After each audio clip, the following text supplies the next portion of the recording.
And joining me now here in studio to discuss the Hungarian Prime Minister's visit here in Poland and more is Wojciech Przybylski, the editor-in-chief at the Visegrad Insight. Wojciech, so glad to have you here with us on such an unfolding here event of what's going on. Wojciech, I want to start off by asking you, what would you say is the significance? I mean, why did Péter Magyar really choose Poland as his first official foreign trip? What's the message that he's trying to send here? Well, there are a number of messages, but actually there are interests that bind the policies that his government has already declared as their priorities, that help to orientate Budapest towards Warsaw policies, which are based on security, northern direction. This is really a trip south to north. It's not just Budapest to Warsaw, but he's traveling from Krakow and Warsaw to Gdańsk, taking all the routes to the Baltic Sea, where part of the security arrangement is being set, including energy security, important for Hungary, for energy diversification, and which is not just symbolic, but it is a practical step away from Orban's policies and previous governments of Hungary, policies that had full dependency on Russian fossil fuels. So that's That's one practical step. Another is the relationship towards Ukraine. But speaking of Ukraine, this is much more about unlocking 500 million euro funds from European Union that Hungary has been technically blocking over the years for the equipment Poland has donated to Ukraine. Hungary and Ukraine are making nice, I hope, I believe. They're at least trying over certain issues related to ethnic minority in Ukraine and their rights. But altogether, this is setting a stage for a much better relationship in which Hungary and Poland has more to do in terms of cooperation, as I said, in energy and transportation, but also when it comes to security and defense. And I think this chapter on security and defense is the one based on which Poland builds a number of relationships today in the world. And if Hungary is going to be serious about building the partnership with Poland and rebuilding Visegrad 4 group, the influence of this group has been tested many times in the past. If it is really to be rekindled, that will need to relate to the industry of defense that Poland tries to elevate as its main leverage in international relations. What do you think Brussels is? How do you think Brussels is viewing this trip? I mean, it's like you said earlier on, right? I mean, Viktor Orban, and here we have Péter Magyar. This is like black and white, right? Yeah. Well, in Brussels, there is definitely tension on Hungary related to how quickly they can deliver reforms. But I think the political consensus is already there in the Commission and in the European Parliament, which has been with my team in European Parliament. We hosted a discussion between members of TISA party and a Polish civic coalition in the Parliament on democratic security. And this, the consensus in the room was that even in the Parliament, there is no big obstacle to unlocking the funds provided Hungary delivers the necessary reforms.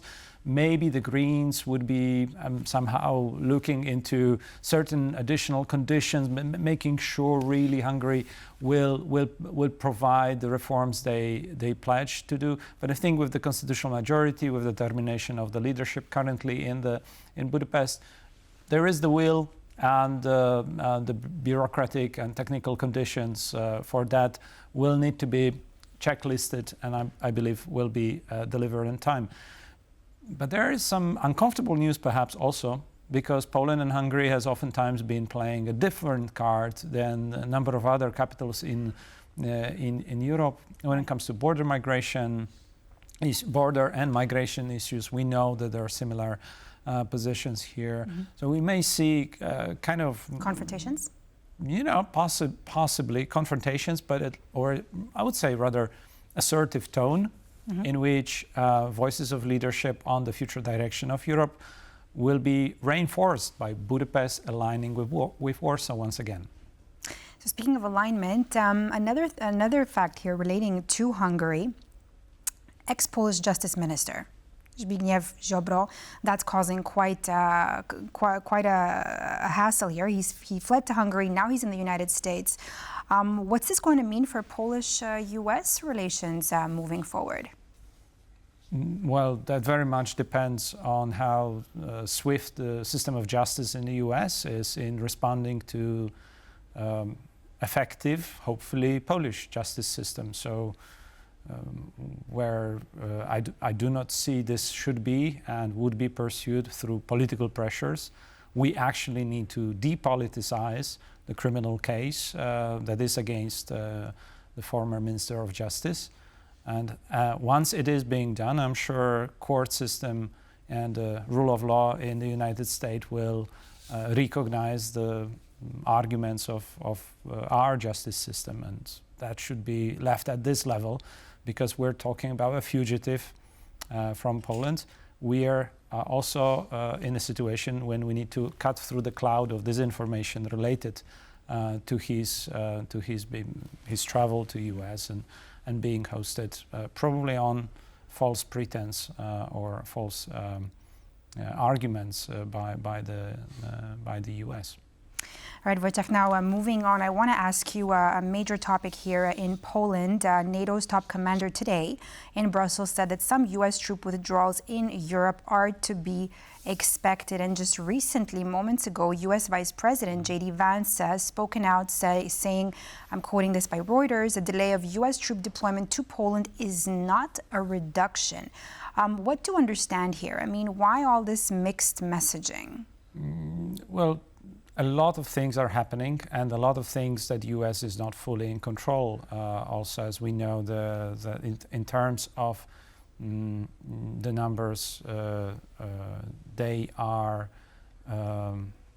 have deployed, and the numbers they are in need of having engaged in the Middle East. There is also a big reform going on, military reform in terms of strategic planning and redeployment and reshuffling of different units within the United States Army and also the National Guard. All this reprogramming might create some tensions and apparently has created some confusion, as we, reportedly hear and see from the US side. But confirmation now coming from the political side that troop deployment is coming, maybe with this delay caused by this turbulences, is probably really received with a bit of relief in Poland. And I don't mean just political But it's still elites. not clear, right? I mean, there is still a lot of confusion around this. But what I want to say is that, yes, US troops are already here. They are politically, there is a political declaration. They're meant to stay. They're meant for deterrence against aggression against Poland. But what it all means for Poland is to double down on the effort that we are already in, building up the army, building up the defense, partnering with allies, providing credibility in messaging and strategic communication. I think Poland is doing quite fine. Depending less on the United States, perhaps? Well, I think we might have a bit of problem with the United States communication. We still have a lot of problem with a number of allies in NATO. To deliver the level of support and resolve, not just political messaging, but actually numbers. So we need to stay calm, focus, and carry on.